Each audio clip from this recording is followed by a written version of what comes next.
But we're still being recorded. I love I it. know, right? I Yeah, want him to don't. clip this. Right, yeah. we're the I mean, I can mid. clip this if you want. Yeah, Please, please do. we're the mid show entertainment here. Yeah. Go, go ahead, do It's what you just gonna be want. a dance session. I'll make it a clip. I'll be right back. Hey guys, welcome to LOL starring Chris Smith, the best comedy show on Love to Be Radio. Why is that? It's because it's the only comedy show on Love to Be Radio. Guys, we have got some more special guests because they are the co-writers, co-directors, co-creators, even some of the voice actors of one of the biggest podcasts to hit in the last few years. It's already reached 1 million downloads. It's won numerous awards. It has been described by many, including me, as pretty much Murder, She Wrote with a series of unfortunate events. It is the famous podcast, Death by Dying. I had the creators here, Evan Gulock and Nick Garantos, if I've got that name right, or Nick Garantos. Evan and Nick, nice to see you both. Hello. You got it right the second time. Nico Gerentis. Yeah, perfect. Yeah, hi there. It's a Hello, pleasure hello. to be here. Thank you for having us so much. Yeah. I'm just going to say Evan and Nick. I'm so bad at the last names. Evan and Nick, welcome Don't to the worry show. I guess we should probably start with, how did you two meet? Oh, that is a great story. Yeah, We'll yeah, tag team it. So Evan, it starts with Evan. 100%. Yeah. Yeah, for sure. Yeah, it's funny because we actually met because of the show. We were both attending Columbia College Chicago, and I created the pilot episode for Death by Dying for a class. And we had not yet met. And this was Gary Died, not the first official episode of season one, but this kind of it's a little more down and dirty. I was like recording in a study room in the Harold Washington Library in downtown Chicago, and just like snagging people off the street as voice actors. And it was for a class. I was kind of fulfilling assignments, and I wanted to add a creative spin to the setup of the class and the assignment. Once that episode was done, that teacher knew Nico. Who was the president of the audio drama club at Columbia College, which was a real thing. Yes. It had been a thing a few years past, and it was lying dormant for a really long time. And I couldn't really decide on what to major in at Columbia. I was taking all these audio classes in different departments, and I was kind of slowly realizing I was crafting this fiction podcasting audio drama major through taking sound design classes and radio classes and certain things. So I had heard that the audio drama club had been a thing before, and I'm like, why aren't we doing this right now? We have all these talented people in this art school. We can pull from all the different disciplines, have this kind of cool club with screenwriters and voice actors and audio people. So yes, I resurrected it from the dead, and it's still going on to this day, which I'm super happy about.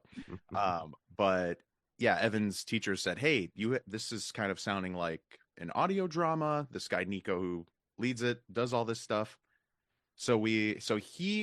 Evan's teacher showed me the little bit that Evan had recorded already. And immediately I was like, I have no idea what I'm listening to, but I love it. Like, the vibes were immaculate. The characters in the scenario was just so crazy. I was like, who is this man? I want to meet with him. And also, this was my senior year of college. And I thought to myself, man, I'd love to sink my teeth into a bigger project as I leave. I won't have these classes anymore. I won't have the audio drama club. So this might be a cool thing to collaborate on with someone as I'm kind of transitioning out. Yeah, and so this teacher, his name is Matthew Cunningham. He was like, if you wanted to keep going with this and make it an actual show, we could set up like an independent study for next semester, and you could create that first season. And so Nico and I actually met on essentially a blind date at a coffee shop. We met. We were like, "Hey, I like your vibe," and we started working together, and now, we're best friends. So Yes. really crazy. Well, I mean, it's an interesting vibe given the nature of the show, which is essentially a dark comedy. So did you both sort of realize, like, oh, you have the same kind of weird, twisted humor that you both like? It's really Yes and funny no. because Evan's always Yeah. been like the horror aficionado. I really didn't care for horror at all. but Evan's slowly gotten me more into it, and I've kind of realized the things, like the way in which I'm creative or the things that I love about certain pieces of media really lend themselves. They always say, like, if you can do comedy, you can do horror. There's that like big twist in that turn. So I think I quickly realized, oh, I like this a lot more than I thought. Like, So I and converted him. I lured him into my world. But I think the sense of humor that we share and our sensibility is the affinity for the absurd and the goofiness. And we have this rule on the show that if one of us says something that makes us laugh, it has to go into the show. Like we yeah, have no choice. Like so, no matter how dumb it is, like if we throw something out there during the creative process and we crack up, it's like, all right, it's got to go in. yeah. So in that I sense, have to give you an example. Um, oh wasn't man, the baloney line in Bound to Be or tins or was it the or tinsel? yeah. There's a line in the most recent episode We rewrote it referencing. just because it was feeling a little clunky, and we were Yeah, like, yeah, how do we yeah. clean this up a little So, bit? this was the aftermath of half the graveyard blowing up because of previous adventures, and the main character, the obituary writer, is describing a limb hanging from a tree, and I think it was Nico who suggested, because I was like, it's draped over a tree like what? We're trying to come up with a good like OW-esque simile, and I think it was Nico who said like sliced bologna or discarded bologna. And it Yeah, was but like I it makes said it to zero make sense. Evan laugh. I didn't really mean to put it in, you know? So like, but then it's like But then it's crap, like, all we right, it's just got to wrote go it, in. you know? So Yeah. yeah, it was like discarded bologna or tinsel, which Yeah. makes more sense. But No, we'll also just to give everyone a warning, there will be spoilers for the for this show. So if you don't want to listen to that, then well, you picked the wrong show to listen to because we're going to get into it. I mean, go because listen to the entire show right now and then come back Come to the back. Yeah. because yeah, you've got time. Yes, We'll exactly. also try to be really mindful of saying spoiler alert. So Yeah, we'll try. But yeah, we're just saying quotes. We're not actually saying the plot details. But Right. it's safe to say that a lot of the obituary writers' sayings are very much just like some of the most off-cut, like bizarre things. Would you like? What could we make him say that sounds so creepy and yet so delightful as well? It's Yeah. like, right. is there Yeah, a mindset of like how you write him, or is it just like, you know what, whatever's there, we'll think of it? It's a bit of both. I mean, I do think there's a lot of intentionality that goes into the show, but we leave room for the spontaneity and for Nico playing off of each other and that kind of thing. It's funny when I made Gary Died the pilot, he was a lot more straight laced, I guess I'd say. Like he was closer to that classic, you know, noir detective kind of just, talking really low and talking about mysterious things. And the more I wrote the obituary writer and the more I performed him, the more this personality that felt like outside of myself almost started coming in. I was like, oh, he's got opinions. and there started to be that little flair and that musicality that we've now really leaned into, that he has a certain cadence and he talks like this, and like that came, that sass and that rhythm, and his kind of eye rolls, as one of our fans recently called it on social media, is like, oh, when he's kind of like rolling his eyes in a little like sassy way, Or when that came in Like the throughout the process of making the okay. show. Yeah, right. or when he gets very excited about fancy things, my Persian rug, Right, yeah. like And so that was like, I'd like to say in some way like a part of me started coming through, but it also just doesn't seem like me at all. And it was Yeah. just it was some other spirit that was just ready to be channeled through me. So spirit I of Crestfall. yeah, so I feel very just accustomed to his voice now and his perspective, his opinions, and so that definitely informs a lot of the ridiculous things that we have him say, which is just me writing something and then forcing myself to have to say it later. Let's get into it fully, because I mean, if someone doesn't know what this show is about, let's just get into it. Yeah, absolutely. The Death by Die, the podcast, that she takes the sort of plot of the obituary writer, who is unnamed, but involves him sort of kind of investigating murders in the silent town of Crestfall, Idaho, that he bitterly doesn't want to be in. He doesn't like to be there, and yet is somehow, like Murder She Wrote, the most murderous town in the world because a lot of stuff just keeps happening there. But it's not. But like, how did the idea of this start? How did the idea of like, okay, I'm going to do a quirky murder mystery detective show, sort of, in a Stephen King kind of universe? Where did the original idea come to be? Yeah, 100%. The initial idea was so incredibly basic and didn't contain any of the whimsical, absurd elements that the show has now. It was really just the show was going to be called Obituaries, and each episode, the very first idea I had was the basic structure of the show, that each episode would be its own obituary about a fictional character, and that the episode would proceed to detail their life, and it would be almost more a la like the News from Lake Wobegon kind of Prairie Home Companion, if you've heard of that, just like very like small town dry humor vibes. But I think when I'm writing, I get bored very easily, and I start flavoring it with these strange things. I like couldn't help myself that the supernatural elements started coming in and that kind of thing. I mean, Death by Dying really is a combination of like all of my favorite things starting from like childhood. I was a huge nerd about Halloween. Like when I was a kid, I loved the holiday. I even I got in trouble with my elementary school librarian once because I was only checking out spooky books. Like it was Goosebumps, and I didn't plan this. Scary stories to tell in the dark, and like It's on his like desk. Yeah. that was it's literally on my desk. But like that, so I loved spooky stuff, and I think that was like the gateway drug into horror later on in my life.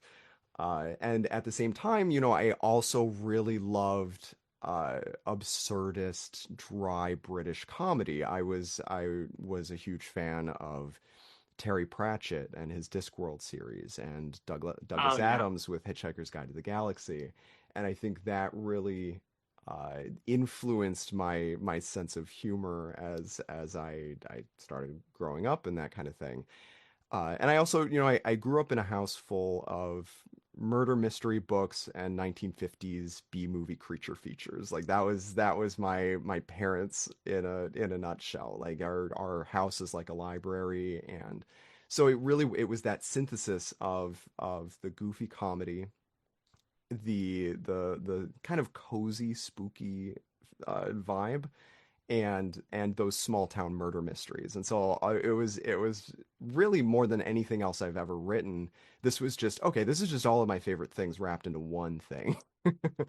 And other than that, in terms of influences beyond that, it really did feel, and it's usually not like this when I'm writing stories. It very much felt like I turned my attention to this town and these characters that just already existed, and they were like, well, it's about time you looked over here. And it really was like it presented itself in this very organic manner, and I wish it was always that easy when I'm creating things, but for Death by Dying, it came together in this almost organic way. Well, it says a lot that Evan, that's your baby, but then Nico, how did you find your place into it, or do you just sort of let Evan go into it, and you're just like, I'll just add my bit there, like that's me done? Oh no, no, for sure. I think, well, like Evan said, we met on that blind date and just really hit it off really quick. I think even aside from the podcast, we'd be friends. Like we have the same sense of humor, a lot of the same, like I want to say sensibilities when it comes to creativity, just like that idea of play and getting excited about things regardless of what they are. So I think where I come into the picture is I've kind of turned into this producer. I've always wanted to be a voice actor or a sound editor. I recently actually found in my old fourth grade yearbook, it said, when I grow up, I want to be, and I wrote in there from fourth grade, a sound editor, because I watched the bonus features of Star Wars. So I've always been obsessed with sound, which is crazy. I recently amazing. found that I kind of want to frame it. It's nuts. That is a career path, my man. I know. Yeah, and what's crazy is that I have something similar from my elementary school, and I said I wanted to be a writer. Here we are, just like making our childhood dreams come true. When you together. know, yeah. When you watch Ben Burt make the voice of R2D2 on a Prophet synthesizer, you're just like, I want to do Oh, wow. that. You went full into that. That's impressive. Yes.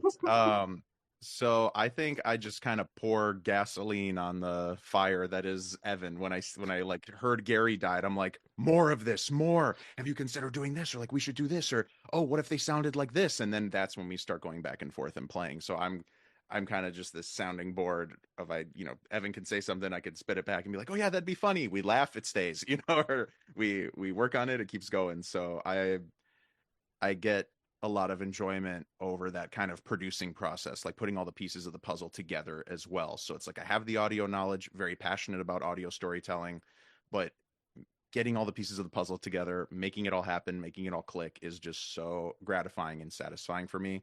Just like it was in the Audio Drama Club when we would do live radio shows every spring. So we'd have live Foley, we'd have some digital sound effects, we'd get everybody on stage together. And when it all works, it's just magic. There's nothing else like it. So that's the part that I just really love.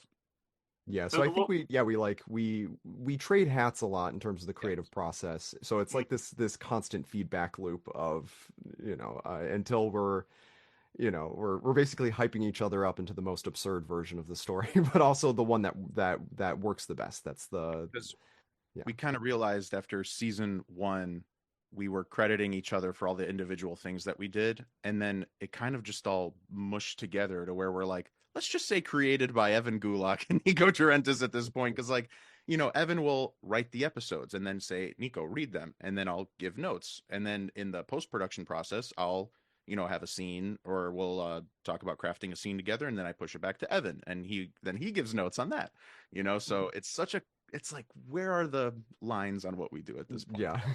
So collaborative. No, it's a pure creative process that's absolutely adored. But I mean, it's one thing. It's one thing to produce and create an audio fiction podcast, which I love. It's another to create it and also be the main star in it, which is one where people have to think like when you're writing it or co-writing it, it's just like, oh, this is great. Oh wait, I have to say this, don't I? Yes, yeah, 100%. Yeah, I mean, in terms of me playing the obituary writer, it really started out of convenience. I mean, because I was creating it for a class, and so it was easiest for me to just like it's like, all right, I'm doing it myself. Like I'm available at any time of day with myself. So like I I mean, can was there a go sense and like record you that. wanted to do it, or was there a sense of like, oh, well, if no one's going to do it, I'll do it? It was, I think it was a bit of both. I mean, like I think I had a strong sense of who the character was, even as he evolved over time. And I do really enjoy it. It's certainly not a chore for me. I love that part of the process, and Nico directs me in terms of my performance, and so that's a fun dynamic to be able to have that second set of ears from someone who knows the show so well, so he's able to like, give me direction and that kind of thing.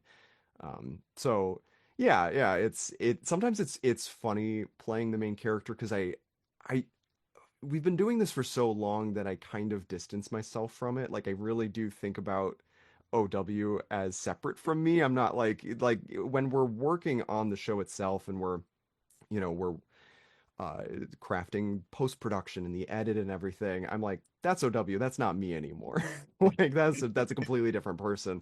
And so it's very practical in that way where now I'm looking at it as what's this final piece of art that we're creating. So it's really just it's a means to an end, but it is very fun. And there's one thing for you, Evan, to say, but Nico, when you read through these scripts, do you imagine Evan rating this, or do you have to imagine, okay, this is not him, this is this is OW saying this?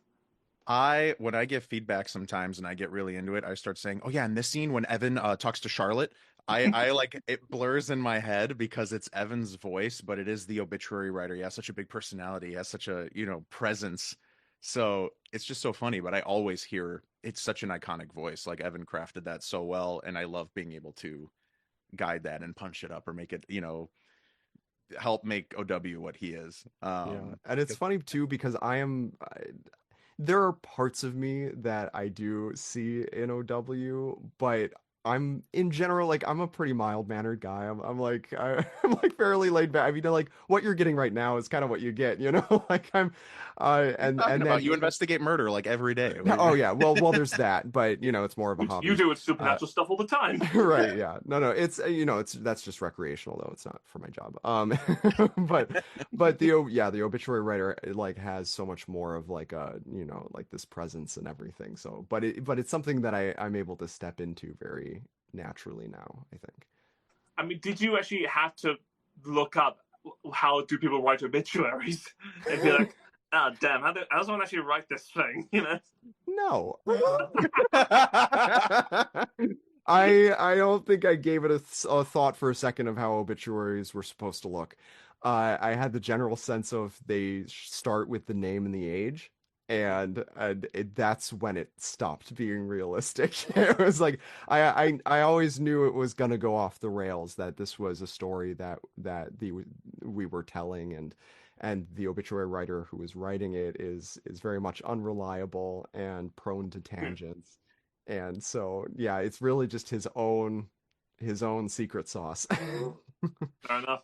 I mean, a lot of goes into sort of writing a fiction podcast, especially of what I've noticed with a lot of them is that making it sort of understand, making the audience understand what is supposed to be seen, especially with supernatural hmm stuff, is hard because a lot of it's visual, a lot of it's like this body looks so spectacularly good.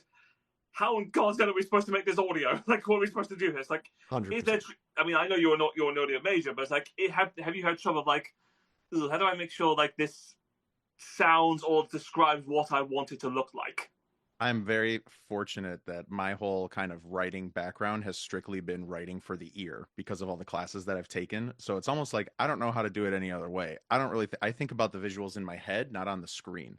So I think so often screenwriters will rely on the face of the actor when we don't have that here. We need to hear it in your voice. It has to be believable. I have to believe that this person is super duper sad, really, really excited, really, really scared. And you're kind of planting that seed inception style in their head to navigate, hey, this is what I want you to see, but that environment and area, or you know, the town of Crestfall looks different for everyone. How the obituary writer looks seems different, but if you look at all of the fan art that we have, there's similarities, there's through lines. You know that that's the obituary writer, you know that's Charlotte, you know that's the angel of death. Um, and that's the cool part. And I think writing, there's this really funny audio drama called The Gun in My Right Hand, which is loaded, which kind of tells you how to not write for an audio drama by being so literal about everything, because people don't And talk that way. yeah, it's spoon feeding You know, and I'm you putting know. my cup on the desk, which is filled with coffee, you know, versus Yeah, it's very cool how much the element of suggestion, it's just very powerful. And you know, I always tell people who are maybe early on in the process of creating an audio drama that you can trust your audience to fill in the blanks. Like you create the space, and you know, the listener's imagination fills in the rest. But you don't need to break everything down in this very, you know, over descriptive way. So creating those environments is this unique challenge that I think we really enjoy.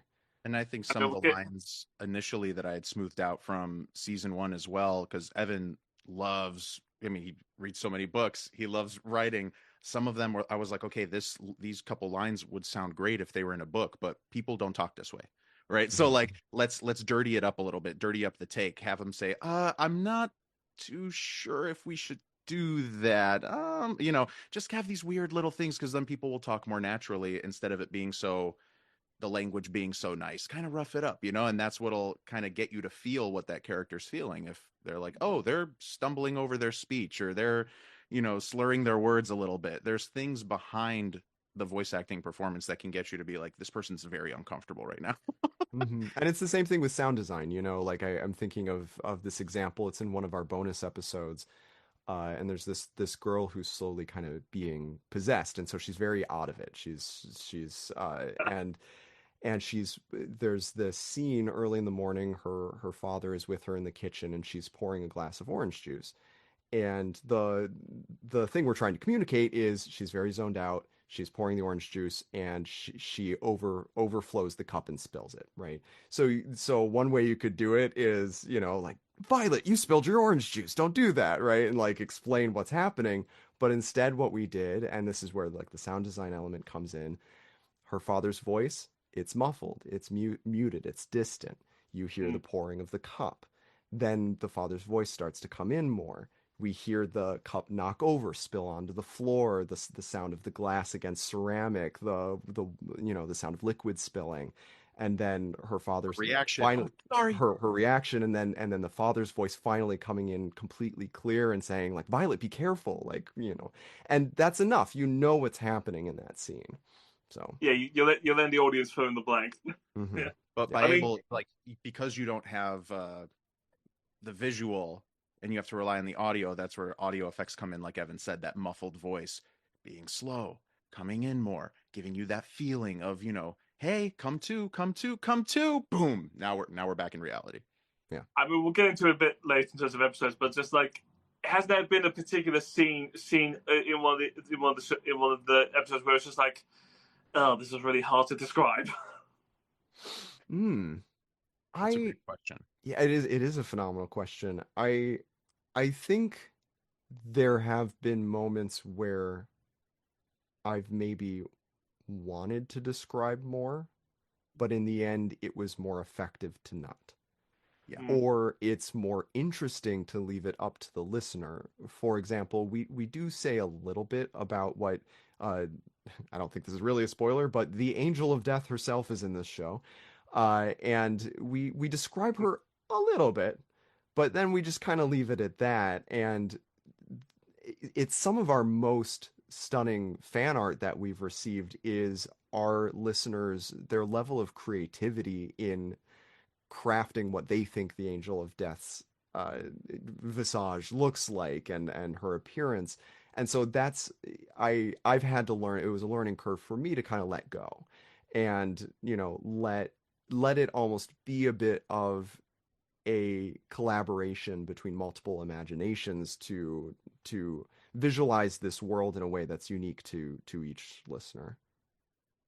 I mean, yeah, let's get into that a little bit, because the first episode, you don't really get a lot of that. It is just sort of it's a simple, this is who he is, this is what he does, this is the kind of setup where you think, oh, okay, I know what this is going to be. And then the second episode is like, oh, yeah, he's also happens to be friends with the Angel of Death, a thing which you don't even go into and don't explain afterwards. I'm like, how? Why? It's just like, okay, we'll just get into that, fine, But Yeah.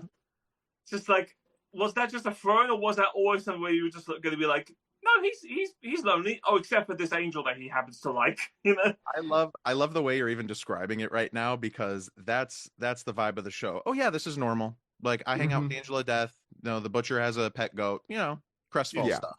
Yeah, I think we like this sense of matter-of-factness that we'll lob you a curveball, but we're not gonna make it sound like it's anything but normal, because in this world it is. I mean, yeah, there's loads of stuff. There are bikes that are haunted by like ghosts. There are like nuns that will they're evil, or something. Like, there's a support group that are evil. They'll try to do memories. There's a house that for some reason will just like try and kill. It's just like, but a lot of it is just like, yeah, deal with it. It's just like that. yeah, exactly. That's it's it's very much a crux of the show, is just like, look, it's crazy, but we're never ever going to acknowledge that it's crazy. And what I also love about the show, Evans had said before, where we kind of relate, is that level of absurdity. And everything that's happening in the town can be as absurd as possible, but at the end of the day, what grounds all of the characters in the story is, the topics that we talk about. It's very heavy, deals with grief. It deals with real emotions. It deals with the loss of friends, trying to find your way through different things in life. And that's where I love how you said the first episode is just like, okay, quirky little town. Second episode, ooh, there's some spooky stuff in this. The third episode, you're just like, oh, there's some real spooky stuff in this. The fourth one, You're kind of like, wait, what's going on? And then the fifth one, you're crying. Yeah, And, so Yeah. there's this and like you don't know ramp what up. happened. Yeah. There's Yeah, this it's a emotional weird roller roller coaster you put me on where I was just like, oh, Yeah, I know yeah, what yeah. this is. Oh, I kind of know what this is. Oh, I really don't know what this is. Why am I crying now? Yeah. Yeah. And that Well, I think like what we always kind of imagined is Crestfall is a comedic world, but it's populated by real people. right. And so when they have emotional reactions to things, when they experience genuine loss, they're still going to react in a way that feels like how you and I would, you know. So it is trying to find that balance between the horror, the comedy, but still speaking to some kind of universal thematic truths and the human experience and real emotion. You know what's Well, funny? I was about to say except for Gert, but even at the end, I won't spoil a lot of stuff. But even at Gert's end here, he's so like proud and he's so confident and he so even those characters, even the craziest characters, you can feel like, wow, you have purpose. You did this because you care, you know? Yeah, and they're like they're sincere. I mean, cool. that's the thing. Even Gert, like he says some of the in my opinion funniest lines in the show where I just Yeah. lose it because of the voice actor Tucker Ramsher's performance. But I think we always try to commit. Like we are committing to the bit, the character, lean all the way in. So even the silliest characters start to feel really sincere, and I think that makes it even funnier. Let's get into a little bit more. This is like blending comedy and horror, a subject which, like you said, if you know comedy, then you definitely know horror because some of the best horror stories out there are written by comedians in the most strange sense of the word. But how difficult is it to make sure that there's an even blend of the two without it becoming like a spoof or something? Because that has happened before. It's like people think, oh, this isn't supposed to be scary. It's funny, but it's like if comedy horror does need to be sort of terrifying. So how do you balance that? Yeah, Ooh. it is a very delicate balance, and it's a lot of it's a unique challenge to kind of play with. I think what's interesting is that, you know, they're comedy and horror are very similar in certain ways. Like, for example, in horror, you have tension and then a jump scare, right? And in comedy, you have a setup and a punchline. And they're in both, you are creating tension and then you are releasing it. And so they complement each other in that way, but they have very direct opposites as well, where you have horror, which is so incredibly visceral. And one of the reasons that I love horror so much is because no other genre gets as visceral and tangible and uh, you know, just really getting to the heart of facing very real problems in a way that is just very impactful. And so I think that's very cool. It forces you to confront your fears in a very direct way. Whereas comedy, it can be very healing. It can make you feel at ease.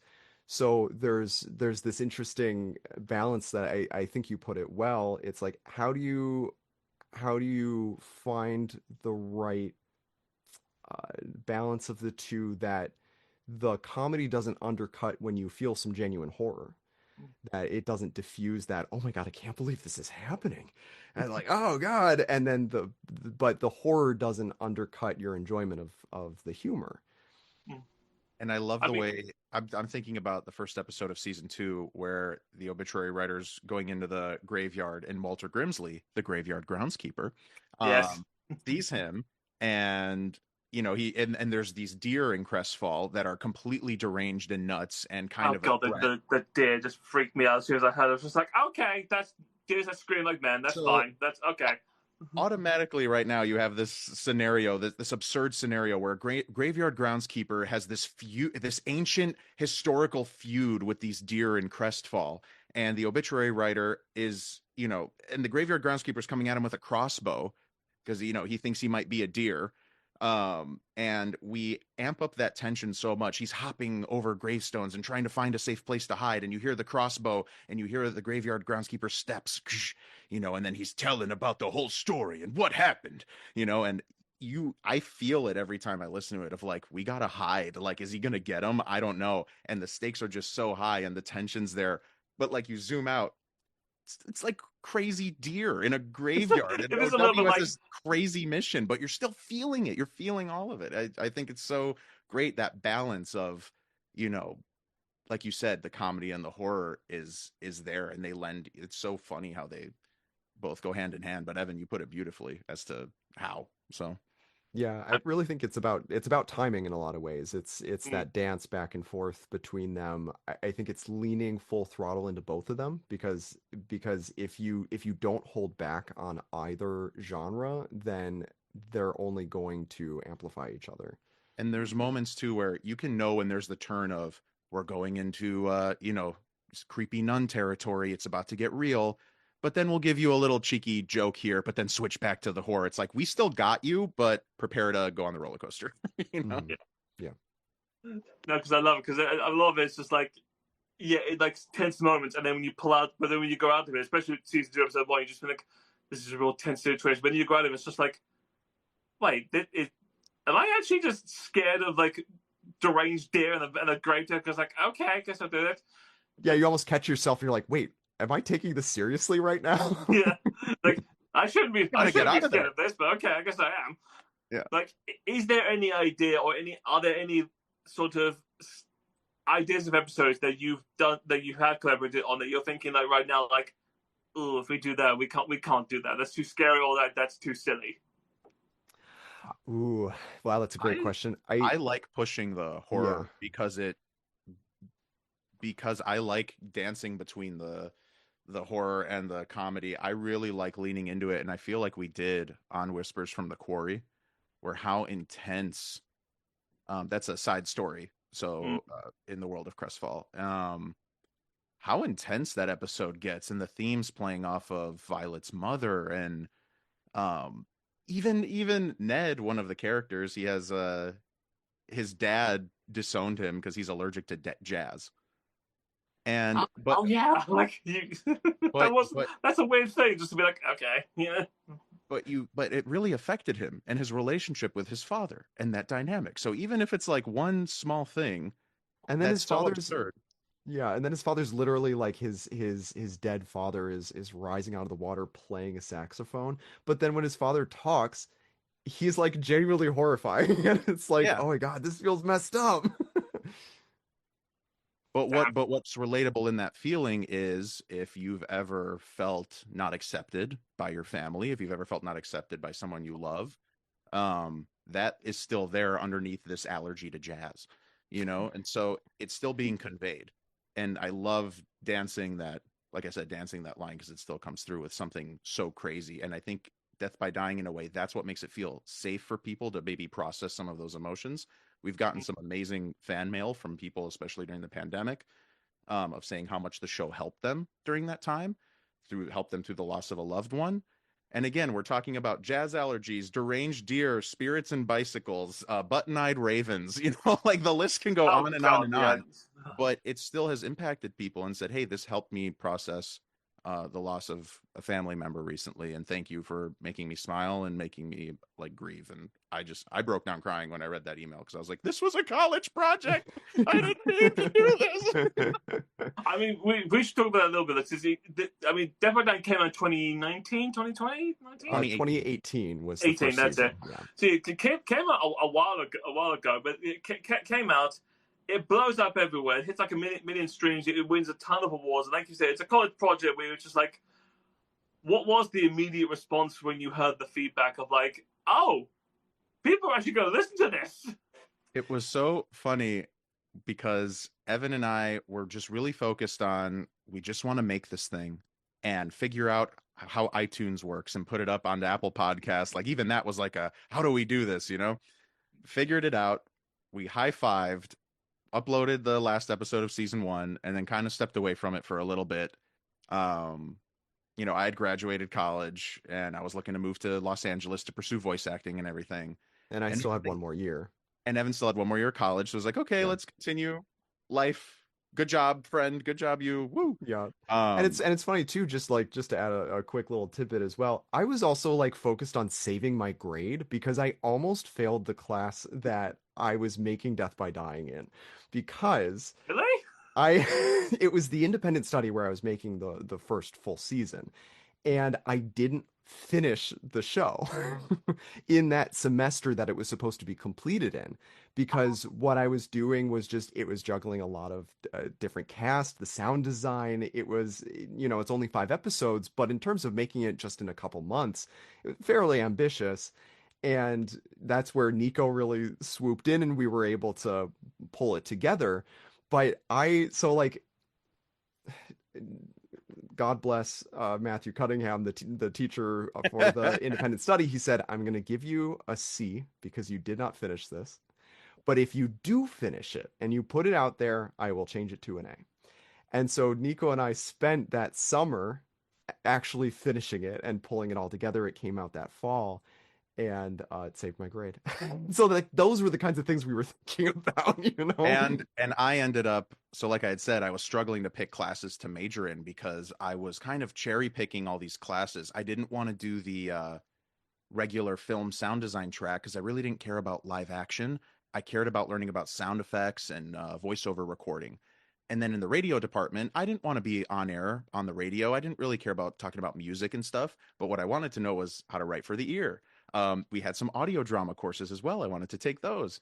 And then the other department was audio arts and acoustics, where they have all the outboard gear like EQs, compressors to record bands. But I was like, I don't want to record bands. I want to learn how to use the gear. I want to learn how to like do cool stuff with audio. So I noticed I was just taking all these classes and not fulfilling any degree requirements. And the clock was ticking. So I was like, oh no, I need to get I went to college. I need to graduate. I really feel like I claimed my education. I was learning. I was taking all the classes I wanted to at the school. But I was like, I need to fulfill requirements. So I ended up pitching an interdisciplinary major saying, hey, this is how all the classes that I'm taking are connected.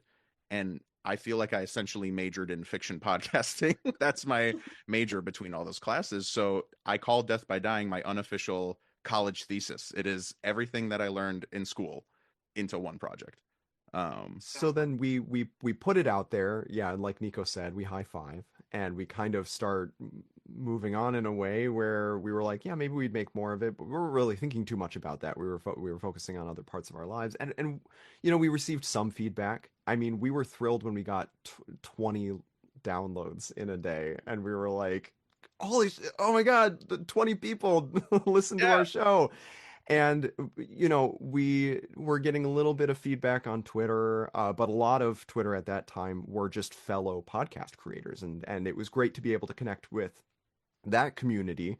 But we hadn't really felt like, are we reaching like any kind of like proper fan base or audience? Don't really know. And then I randomly had the thought of checking Tumblr, and I hadn't been on Tumblr since like 2013.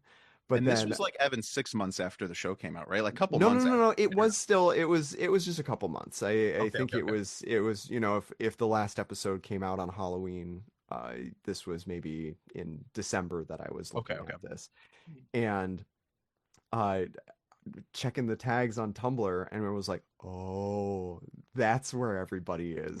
And Nico and I were like mystified. We're looking at fan art and people making jokes about the show and theorizing, and we were like, oh, people are actually like Yeah, this is a paying thing. attention. And so we really leaned into that, where it's like, okay, if a lot of our fans are on Tumblr, we're going on Tumblr, and I'm gonna run our Tumblr account like it's the obituary writer's Tumblr account, so that fans can continue engaging with the show like they're talking to the characters. And so I think, in terms of how we've grown over the years, part of that has been the word of mouth of creating this extra element outside of the show that fans can continue engaging with.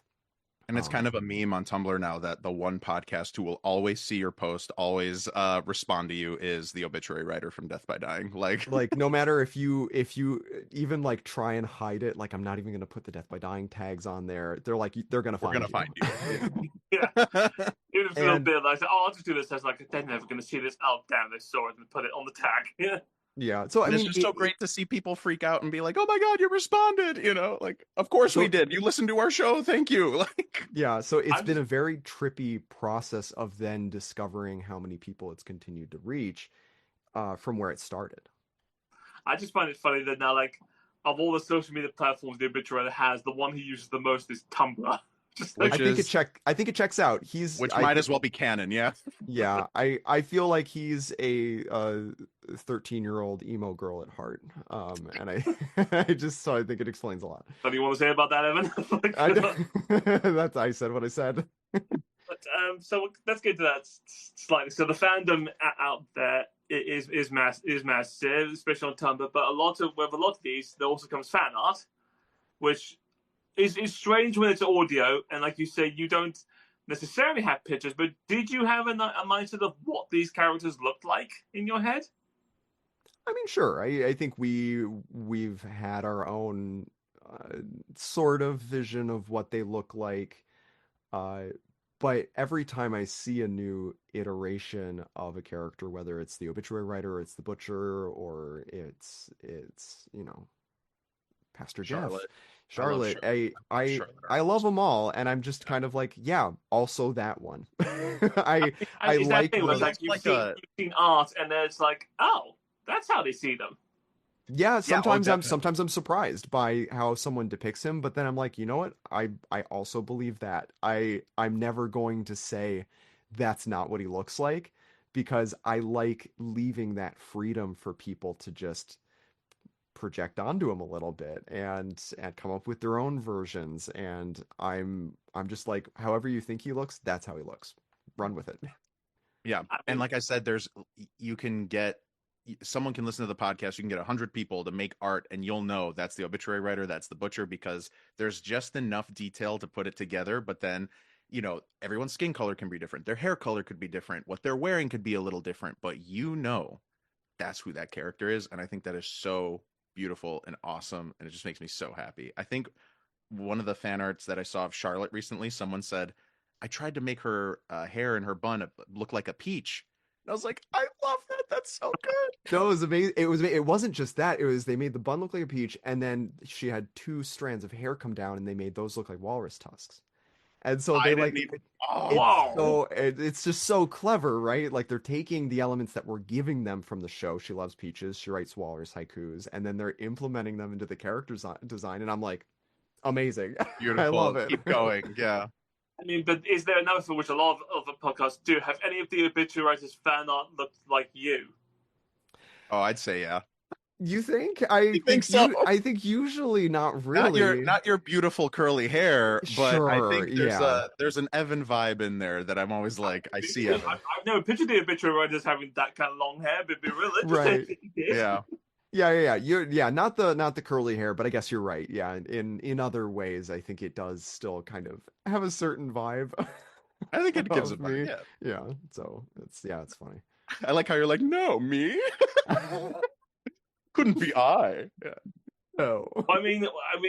Was there a bit of an ego check with both of you to be like, oh, this is a college project, we had to pass it, and then suddenly it does blow up, it does win awards at some point?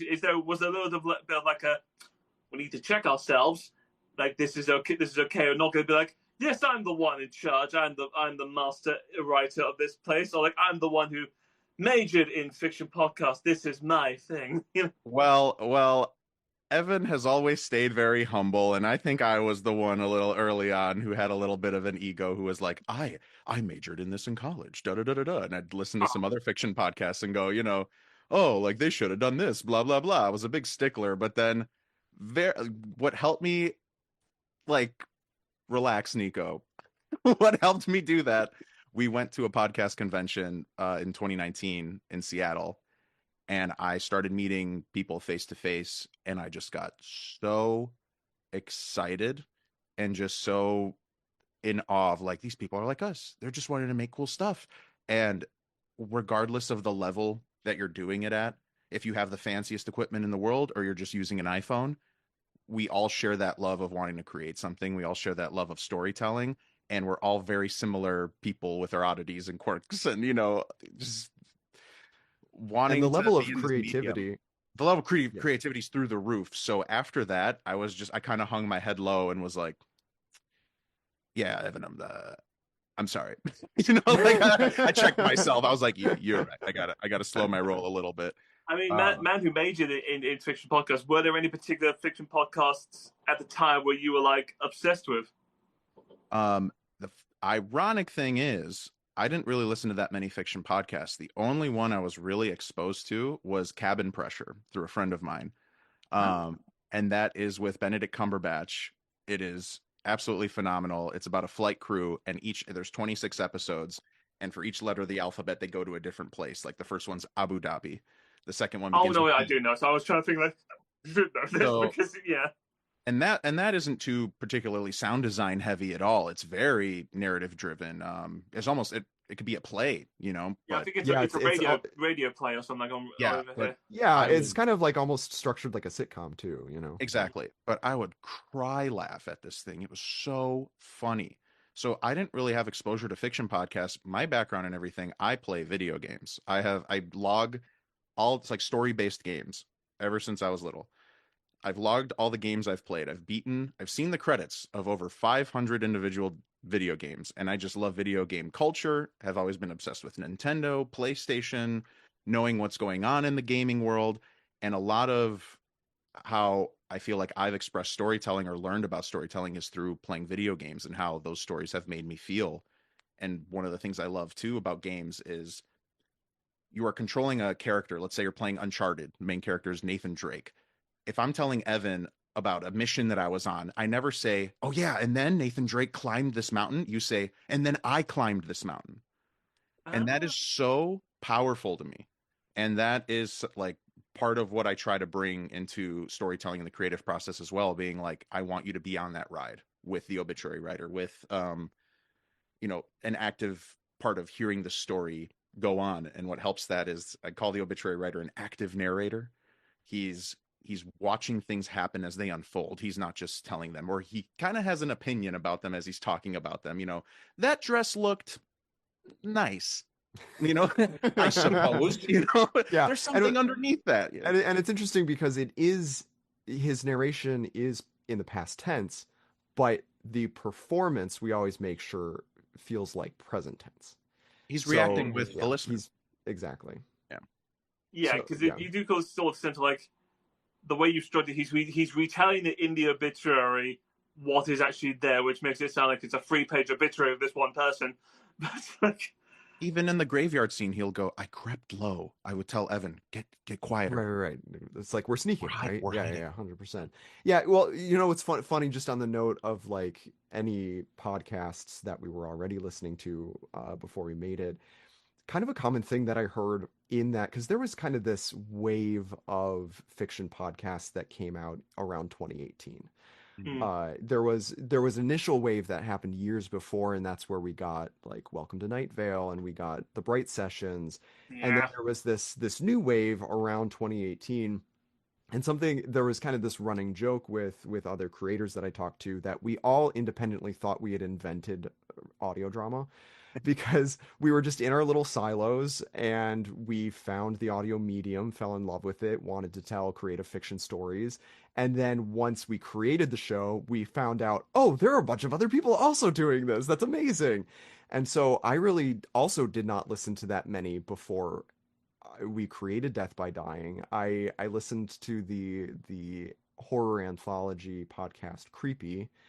uh so I liked listening to little one-off like horror stories and that kind of thing. But I really didn't get into listening to more shows until we started becoming more integrated into the existing community of creators.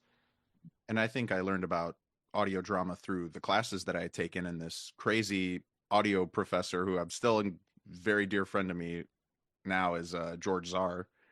And he had made a lot of audio dramas for the Sci-Fi Channel back in the day, and he really knew what he was doing. He's directed live audio drama before and everything, and I was learning from him.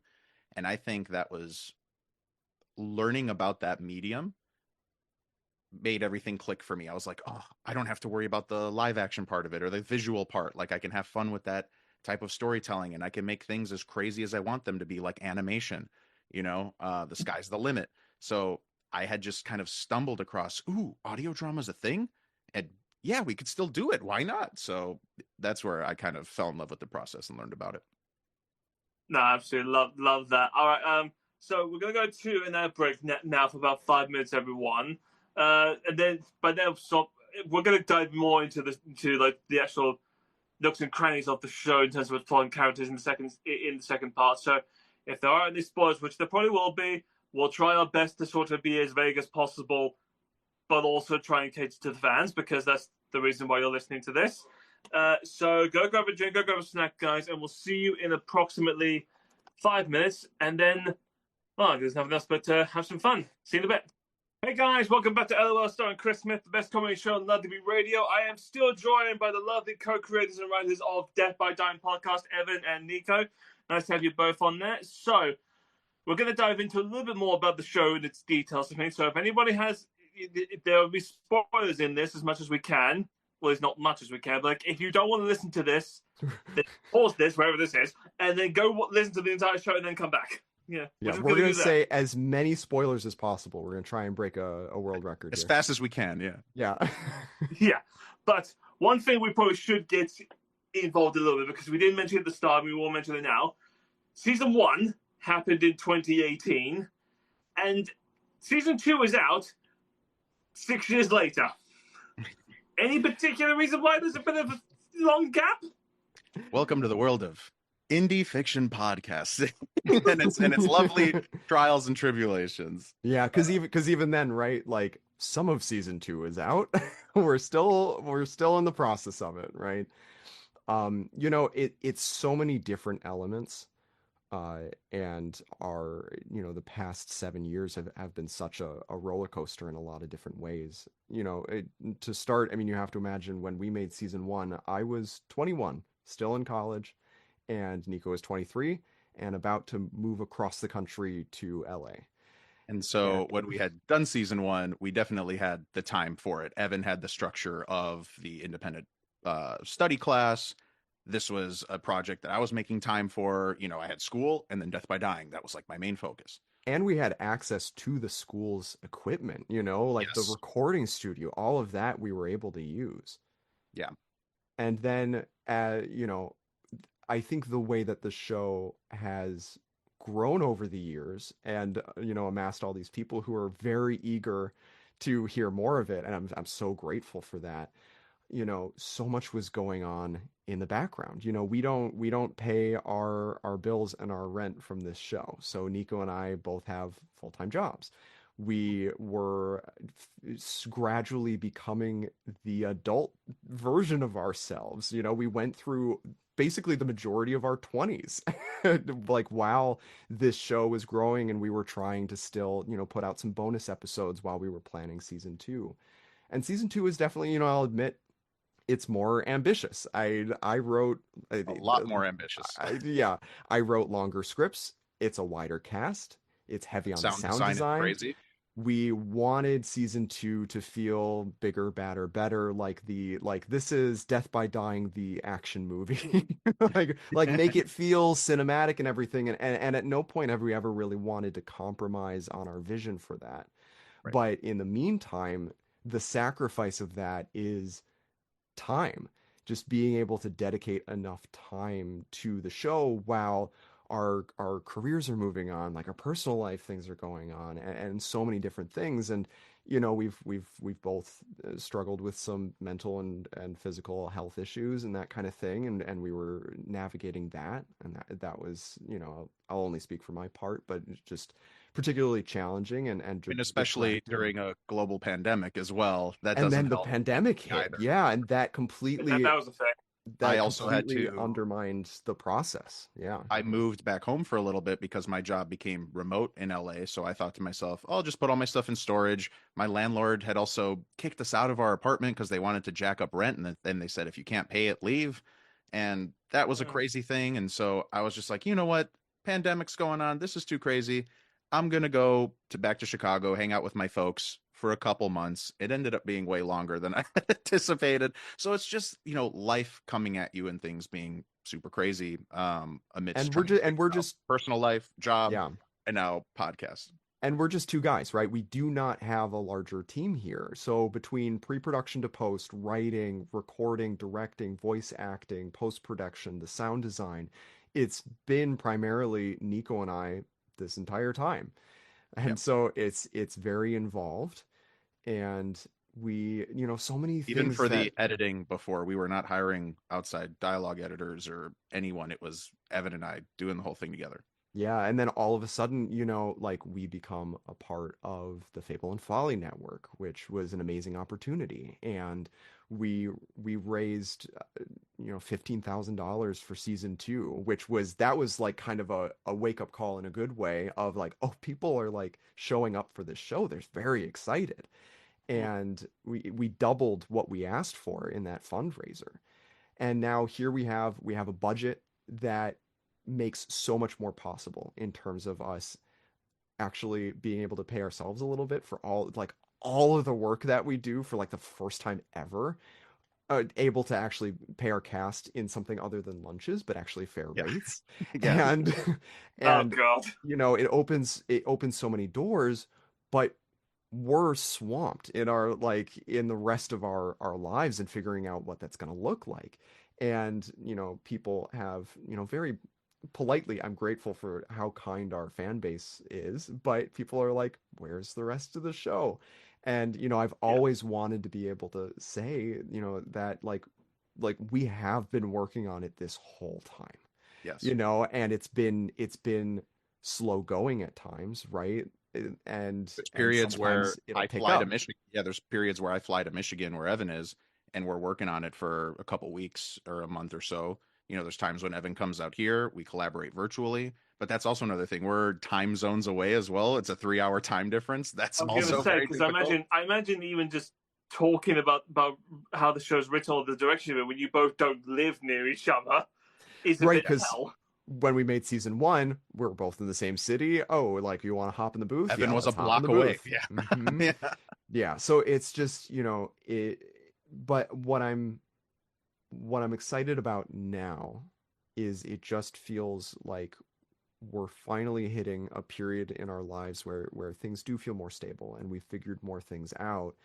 And a lot of really exciting things are happening in both of our lives. I mean I'm like, outside of Death by Dying, I do have a day job that's just kind of something to pay the bills, but I also am a published We all author. do. Yes, yeah, exactly. I'm also a published author now. I recently had a horror short story published in Devour Journal, which is a very cool publication. And meanwhile, Nico is doing all of this amazing stuff with voice acting. And I don't know if you, I Yeah, I've think you worked. should Yeah, yeah, no, speak to I've worked. that. Yeah, yeah, I've worked behind the scenes on tons of video games in a production capacity to help out with voiceover recording. And then I also recently had my first voiceover credit in the movie theater, which was crazy. It was a Bad Guys short, DreamWorks Bad Guys, that premiered before Dogman. So I Oh voiced some extra wow! characters in there. So that was crazy seeing my name in the credits of, on the big screen at the movie theater and hearing my voice come out of the speakers and just thinking to myself, wow, people globally are hearing my voice come out of the speakers. It's crazy. So yeah, navigating all of that on top of doing the project, we've really had to think about, it's kind of had some growing pains. It's going from being that student project to the show also kind of has to become an adult with us as we've been learning about it more. So, But that's a thing I wanted to ask about in the sense, like, when the first season came out, it was like you guys were in college. This was a project you were doing, and now you've sort of been a few years. A lot has happened. Things have changed. Have you listened back to it and gone, "Oh, good lord, what the hell was this bit we were doing here for?" I think that's like a rite of passage for podcasting of your first few episodes are going to sound like absolute crap. And that's just because you're learning, you're going through stuff. But I think I'm grateful. I feel like I got my stuff out of the way through a lot of my class projects, a lot of like me learning those first few couple of episodes, things I was kind of workshopping out in the audio drama club with people. I think very grateful to collaborate with Evan and finally be like, cool, I've learned a lot. Now I want to make something awesome. So I think, yeah, you can always look back and be like, oh, I probably could have done this better. I probably could have done this. But that's because I've grown a lot over the years. I'm learning more. I'm learning more about audio. And so many people have said the jump in quality from season one to season two, not that season one was bad, but just how sound design heavy season two got. and just how intricate it felt. People are like, "Whoa, I felt that," and I was like, "Yeah, that's I mean, the I years mean, well, of I mean, from the first experience." episode with the graveyard, is if you can tell it's like, oh wow, the budget got bigger. Like a Yeah, lot of yeah, stuff. yeah, yeah, yeah. Right, yeah, exactly. But Right. that's No with one. the help of the fundraiser, the network, me being in the industry and understanding a little bit more about, behind the scenes production and everything. The money that we got strictly goes to Death by Dying stuff. So, I mean, it's upgrading plugins or, paying cast, like Evan said. If there's anything that we can do to punch up the show, every penny goes towards that. Yeah, enhancing the quality. Yeah, paying everyone professional rates and everything Yeah. like that. It's just like, yeah, we're now, as Nico said, like the show growing with us, finding, how can we treat this like a real thing.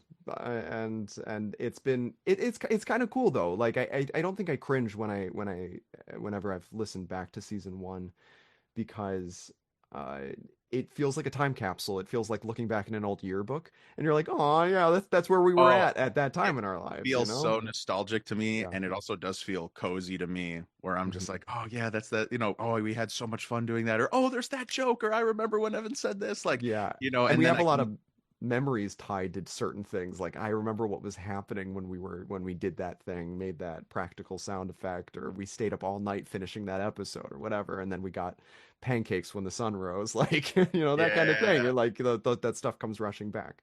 Well, I mean, so season 2. How long have you guys been? When did season 2 writing creation start? Yeah, so perfect timing with the pandemic. The original round of scripts for season 2 were written in 2020. And we, in terms of production, that was majorly slowed down in terms of, I mean, we had to completely reconceptualize, like, home recording really became more normalized post-pandemic. Mhm. And so that was something that we needed to figure out. And it was then the years that followed where we really were trying to figure out, how do we, okay, the scripts are there, how do we pull this all together? And the scripts went through rounds of revisions and that kind of thing. And I mean, if I'm being honest, they still are, like we're tweaking and Oh, changing we things always tweak as you go on. right up until the point that we hit publish. We're like That's actually refining. that's a good thing, because I want to talk as well as I talk. Like, whilst it's a partnership, like in terms of writing episodes and doing the whole thing. Who has, or do any of you have the final, like, full stop? This is it. This is the episode, or is there, even in the recording booth, does it use to tweak it? I mean, there's definitely improv that happens, or like different scenes, or if we could punch something up for sure, or even when we're editing, if there's an idea towards the 0 hour, but it feels right and it's worth the effort to change things up a little bit, we will do it. Yeah. We're not hardcore married or locked into the script. I mean, obviously we want this, it's all connected. We want everything to flow, but at the end of the day, you're listening, like I said, this is an audio drama. You're listening to it, not reading it. So it has to come through when we're listening to stuff. And sometimes when you're writing, things don't really translate until you say it. And then even when you feel like you've said it, when you place it into the scene, you're like, you know what?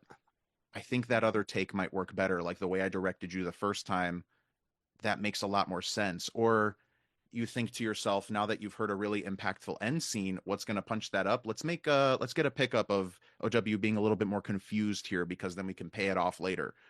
Because that moment that we crafted was just so good, and the more we go back and kind of tweak things, it'll punch Yeah, I up mean, so certain is moments. that confusing? Just to be like, both of you be like, I don't think W sounds like this, but then Evan, you're like, but it's me. Like, I'm the one that it's me No, I saying mean, this. no. I mean, like, I think I've definitely, it was interesting earlier on in the show. It was a lot harder for me to do the voice. It like hurt my voice physically to He was do. younger. And then I was younger. Yeah, my I so I but it became easier over time, and I kind of learned tricks on how to deepen my voice and not hurt my throat while I was doing it, and like that kind of thing. Bring it into my chest instead of bringing the gravel up here. And so, I would be the first to admit that sometimes I'd fall out of the voice, and it's I must say, become did easier it over feel weird time. going back to it? Did it feel weird, like, after quite a few years of like, oh, okay, I have Oh, to go back, and it's sure. just like, Yeah, oh, I had wait, to I how had does to he find sound it. again? Yeah, I had to find it again for sure, and I would be like, I would probably annoy the people who I was living with because I would be like practicing. I'd be like going to the bathroom. I'd be like, "Hello, hello, I am the obituary," just trying to find it again, and so that by the time we were recording, like, I was like, "Okay, I'm back in the pocket." But yeah, I really do think that like the episodes are in flux until we're ready to publish. On the one hand, just because we want the best version of the story, so you discover things over time. I also think we both struggle with a bit of perfectionism, and so someone has to take it away from us eventually. And I think that that person is just, it's our combined efforts of some tiny part of us that's able to go, guys, you gotta let it go. Because we're Yeah, just this like, is and, not and worth spending time on, yeah, yeah, yeah. And This like, is I not don't, this is not worth the sleepless nights. because you could do it forever. you You could could do do it it forever. forever. Literally do it forever. So yeah, but what is interesting is I am actually very grateful in a way for the extra time that's passed, because although I feel bad that it's taken us so long to give the fans more of this story that they have invested themselves so much in, I think the story has become better for it. I I agree. think we've matured as storytellers, and what I originally wrote back in 2020 is different than these final episodes that are gradually going to be coming out now. And so Oh, really? I it's mean, did you were there rewrites? Did you have for to sure. look back and think, why did I write this 5 years ago? Hmm. It wasn't looking at it saying, why did I write this 5 years ago? I think we looked at it and said, we can take what's here and we have stronger glue. We have Exactly. stronger tools at our disposal now. Let's pump it up, amp it up, and connect everything in a more solid way. So we get that overarching, we pay things off in a really gratifying way. We take you on that death by dying roller coaster, but it's bigger and badder. Like Evan said, it's to that quality that we've always wanted it to be. So, if we could have rushed production on it just to get something out, but Evan and I really do have in our heads how we want this to sound, and I think we want to see that through because we have we don't have executives breathing down our necks going, this has to come out. It's Evan and I, so blessing and a curse, right? But now we get to do it the way we want. And I think, like Evan said, the show's going to be better for it because once it's all there, it's definitely going to feel cohesive and something I can look back on, just like season one, and be really proud of. Fair enough. Let's do it. Go a little bit into the show. So like with just the show in general, Charlotte, what the hell? I sense we're approaching spoiler territory. Yes, yeah. Spoiler territory. Woo, Really? woo. Yes. I mean, there's a lot of Uh, Charlotte just like, okay, like I thought this was a nice ending to this. So it's like, no, apparently not. It's like, okay, it's just like very much going back in the scenes of like, yeah, she's just deal with it now. But like, was there just sort of like a you knew this was going to happen, or was it like a fan thing of like, please don't do this to them. We want her back. yeah, I think, because all of the scripts were finished before we started recording, even for season one. And I think in a messed up way, by the time I was reaching the ending, it felt like the inevitable conclusion. It was where we were headed. Hmm. And even I didn't want it to be true. I was like writing it, I'm like, oh no, this is what's gonna have to happen. Like I see where this has all been I'm just heading, like, and like, I'm sad. I'm typing this. and I, people who were reading the scripts where I was like getting feedback and that kind of thing. I really had to like let go of my own reservations of like hurting my own characters to actually just go for it. It's like, hey, like But then the when I hear Evan have this visceral reaction to writing it out, or just go like, "Oh no, I don't want to do this," that's where I pour the gas, and I'm like, "Now you have to more because like look at how you're reacting. You're like recoiling. Oh no, I don't want Mhm. to do that." I'm like, other people are gonna feel that. Keep going with that. Like I cry writing it. Like Yeah, just and I think it really was in the spirit of, despite all of Death by Dying's silliness and wackiness, we were setting out to tell a genuine story about grief. Yes. And so Charlotte, in a lot of ways, really is the heart of the story, especially in season one, that this is the grieving person that we're following. And the question is, can she find her way out of that? And And if you can't, what do you do? Like yeah, what happens to a person when you can't and grapple what with that grief? happens to the people who are left behind that cared about them deeply. And then that transitions us into season two, where now it's the obituary writer going on that kind of parallel journey Yeah. of now he's holding this massive grief that feels almost impossible for him to hold enough space inside of himself for. And now we get to watch, what does he do with that?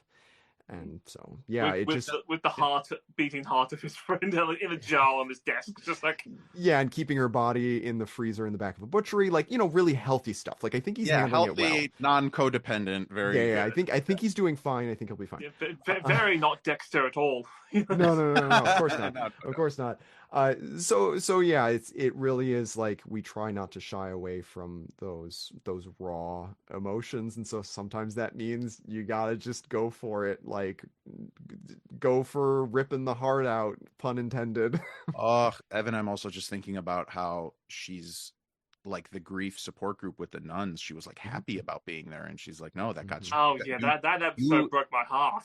you took away something that helped me deal with this pain, even if it was an empathic vampire like enslaving my mind, like Mhm. and making me pretend to feel happy. Like people cope in so many different ways. So yeah, in the Yeah. death by dying world, it's this fantastical empathic vampire nun support group, but No, but I love that people episode because it is do. sort of like it is OW being like, no, they were feeding off of you. They weren't good people. They were using you. But then Charlotte's like, yeah, but they were helping me. It's just like, even as this, I'm just thinking like, you're both kind of understandable in your arguments, but it's just a little bit just like, this is a weird hill to die on, Charlotte. Just like, vampires It's are like, vampires. yeah, it's like they're both kind of right and they're both kind of wrong. And Yeah. I think we try to kind of thrive on that throughout the show of these, I don't know whether you call them gray areas or just questions. Like we're posing, what if you were to take them out of the, fantastical supernatural context, are very complex questions. What do you do if you're in a situation like this? What do you do when someone you really care about is struggling? What Well, about when especially when he is friends with the Angel of Death, and she's at season 5 like, I can help you bring her back. And he's like, no, this is what she wanted. So there's like a weird sort of relationship he has. Like, he could bring people back, but it's just like, no, if they want to die, that is their choice. Just like, I can understand why she likes him, I think. yeah, but now we're seeing in season two a little more complicated than that, right? Yes, very much, very more He's having complicated. a hard time letting go, and he's going to some pretty extreme measures in, I'd say, similar ways to Charlotte excusing, like, oh, these emotion parasites are sucking my negative emotions out, and like that's a good thing, right? OW's now kind of has his version of being in Delulu land, and like kind of like, yeah, it's fine that I'm doing this, and I'm doing this for this reason, and I can probably bring her back. Yeah, it's fine. Yeah. Well, So Oh yeah, that's not a thing to me. I can do this, right? It's just yeah. So talking about how like dealing with someone going through that kind of grief. The most recent episode that came out, bound to be. Bound to Be died. I was telling Evan, man, this feels less action heavy than than May died, and oh wait, I thought he died.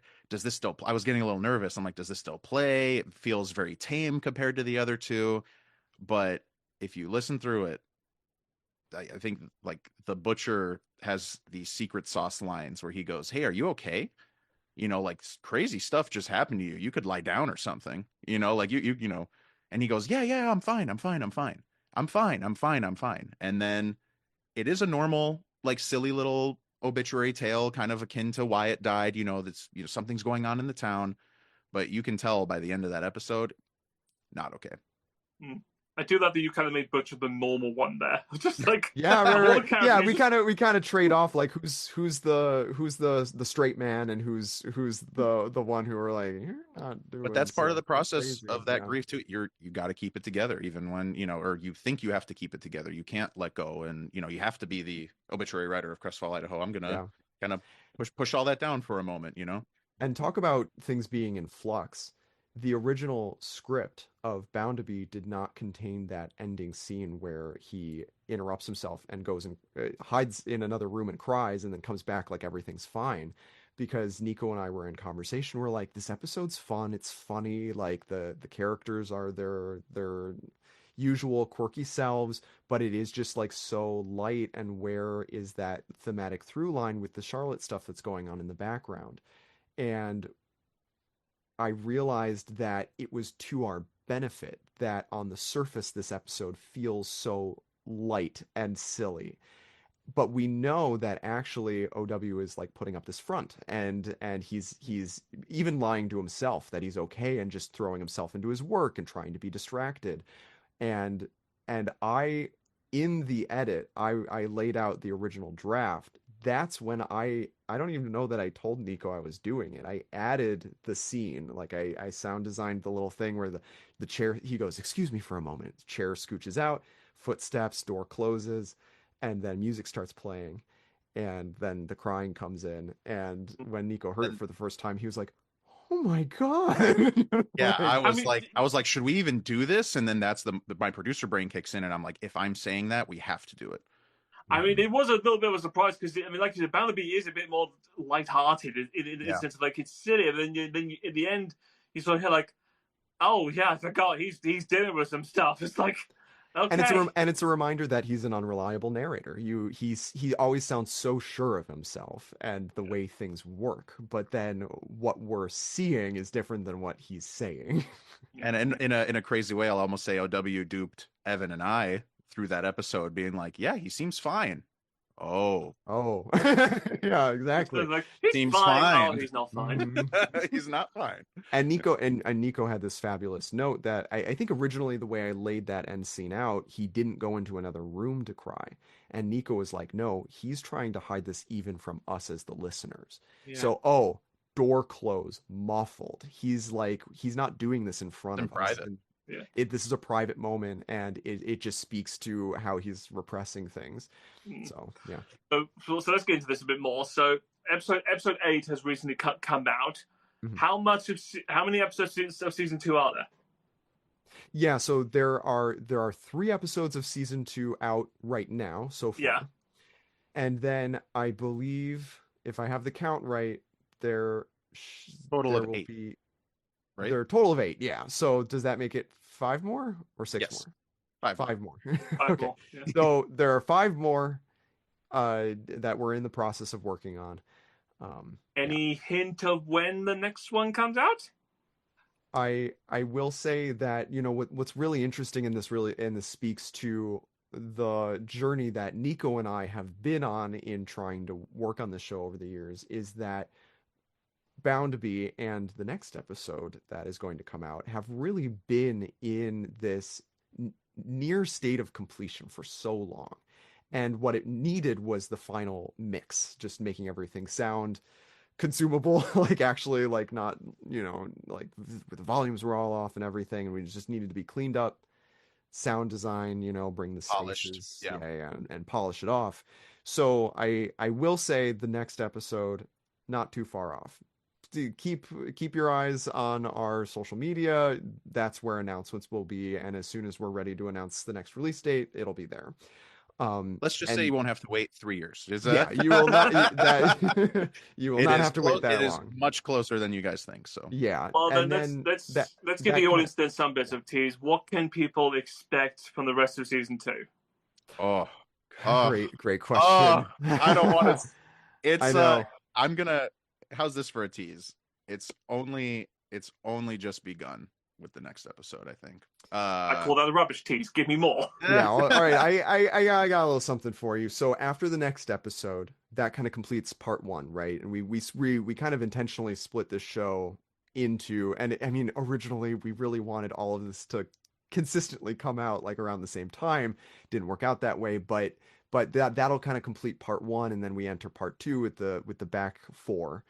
And I guess what I'll say is part one, we wanted to, even with the emotions going on and everything, we wanted to have some fun. This is like the fun and games. We're getting almost like standalone obituaries, going on some adventures. We're getting to know different characters in the town. And what you're not seeing yet is that how we're placing all of these characters and building their relationships right now are us setting up dominoes to knock over when we enter part two. And And there's a couple of characters that have maybe got not gotten enough screen time in the past, or little to no screen time at all, that you will definitely be hearing from. Some for the first time, others you've heard a little bit, and they will have a more prominent role. And I'm very excited to. yeah, I but cannot reveal, but there yes. are many twists and turns in store, and I would say don't get too comfortable. Fair enough. Nico, now that you are sort of diving into the world of voice acting, have you put yourself into this finally? You mean Death by Dying? Yeah. As a voice actor? Yeah. Have you actually voiced yourself? Nico is half the cast, Oh, like damn. from season one.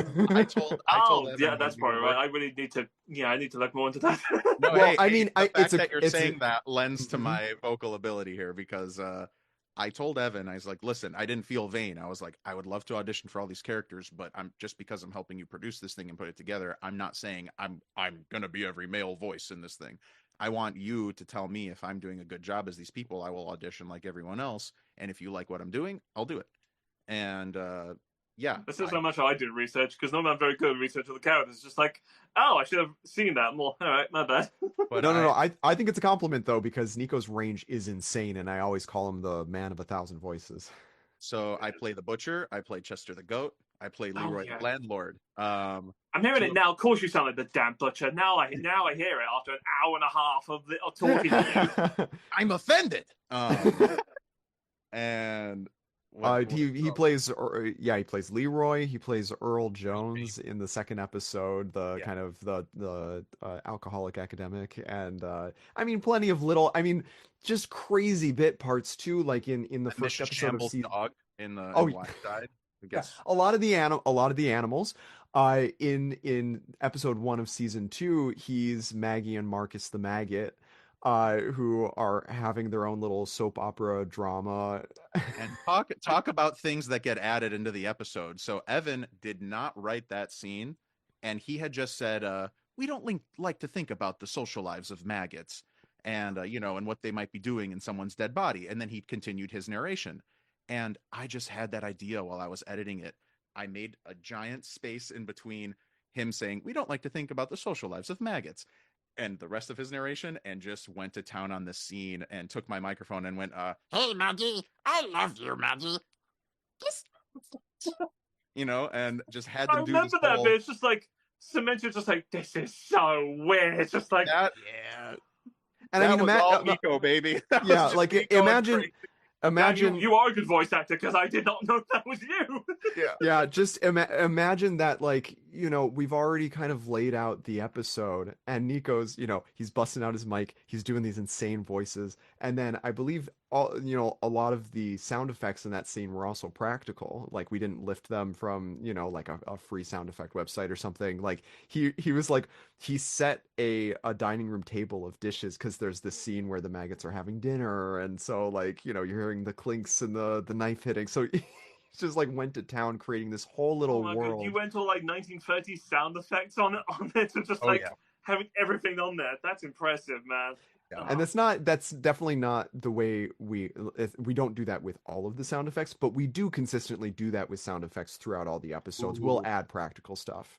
What's the hardest practical effect? I'm gonna let Nico answer that. I love getting really creative with it. I was going to bring up a sound design thing that I loved, and then the harder, okay, I'll answer your question first. The harder thing was getting the voice of the deranged deer.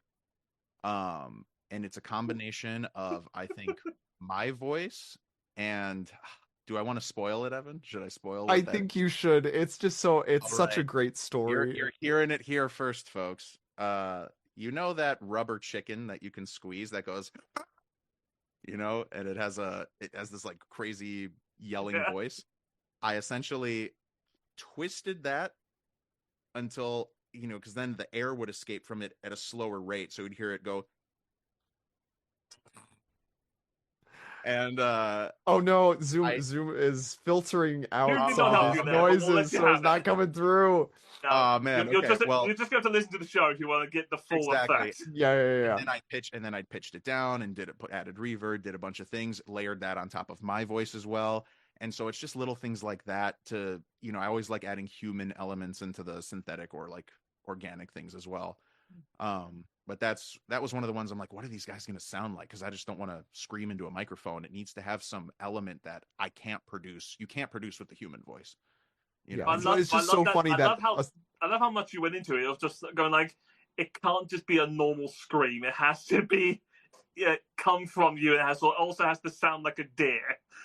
Right, Right. because I want people to go, what is that? Like, what right. kind of creature would What the produce heck such a is that sound? thing? One Yeah. of my favorite sound design things I did though was in the beginning of season 2 to really set the scene of, again, spoiler alert, to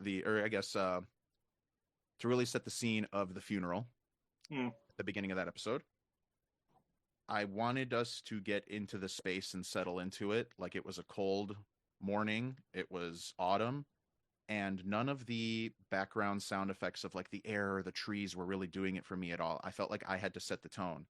So I took a Target shopping bag, just like a plastic shopping bag, and I would move it up and down on my mic and added a bunch of reverb, and that kind of started to sound like leaves rustling. And then I would even do some of the voice of the wind, just kind of like, I don't know if it'll pick up on Zoom, but me just going, kind of breathing, doing a little whistling thing, tone that down a little bit. And I really just wanted to make it feel cold, hollow. I want that empty feeling that you get. I want it to feel cold, dry, and all of that whole like feeling perceived through the environment. And then Evan being really sad, saying it was, the morning of the funeral.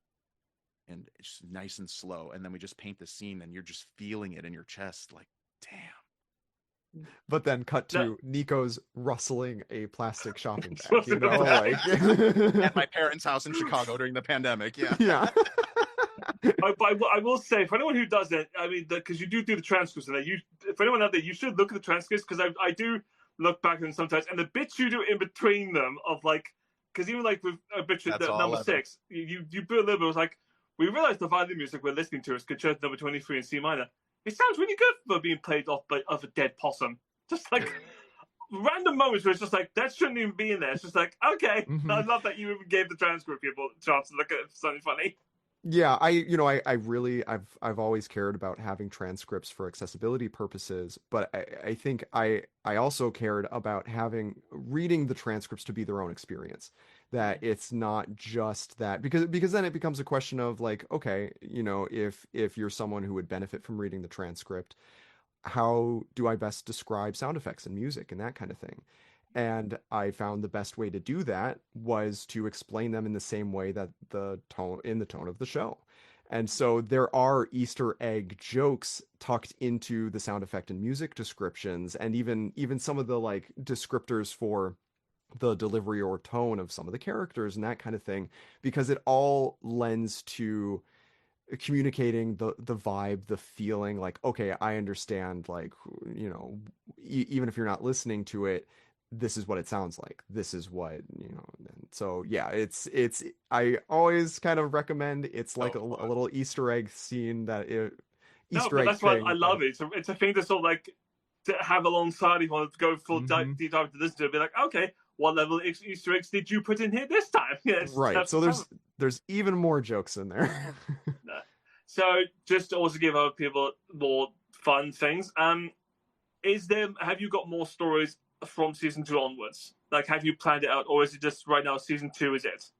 We're definitely right now our sights are focused on finishing what we started with season 2, and we've, like Evan said, we've been working on it this whole time in the background for sure.